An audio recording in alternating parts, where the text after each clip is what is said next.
প্রিয় বন্ধুরা, আশা করি সবাই ভালো আছেন। আপনারা জানেন নবীনগর হয়ে বাঞ্ছারামপুর টু করিকান্দির যেই রাস্তাটি পথচারীদের জন্য, এটি অত্যন্ত একটি গুরুত্বপূর্ণ রাস্তা।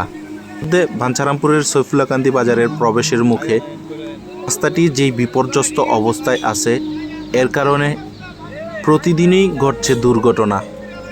আমি জানি না কোন ঠিকাদার এই রাস্তাটির সংস্কারের জন্য কিছু ইট এবং খোয়া দিয়েছিল, কিন্তু কিছু জায়গায় উনি মেরামত করে দিলেও কিছু কিছু জায়গা ফাঁকা রাখার কারণে পানি জমে রাস্তা ভেঙে গিয়েছে এবং প্রতিদিনই ঘটছে দুর্ঘটনা।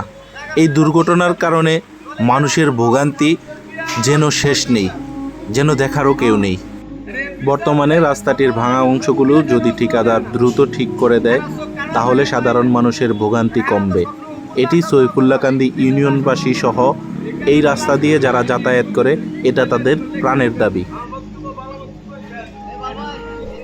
আসলে রাস্তাটি ভাঙা ছিল, কোনো সমস্যা ছিল না, কিন্তু ঠিকাদার দুই পাশে ইটের পাটাতন দিয়ে রাস্তা মেরামত করে দেওয়ার পর মাঝখানে কিছু জায়গা খালি রেখেছে।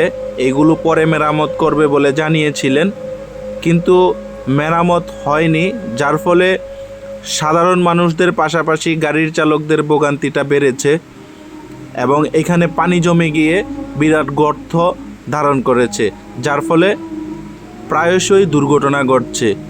তো দ্রুত যদি মেরামত করা হয়, তাহলে সাধারণ মানুষের ভোগান্তি কমবে এবং যাতায়াতে সহজ হবে।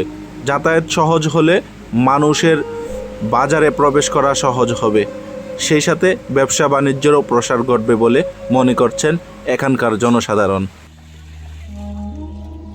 প্রিয় বন্ধুরা, আপনারা জানেন নবীনগর হয়ে বাঞ্ছারামপুর থেকে করিকান্দি দিয়ে ঢাকায় যাতায়াত করেন জনসাধারণ এই রাস্তা দিয়ে।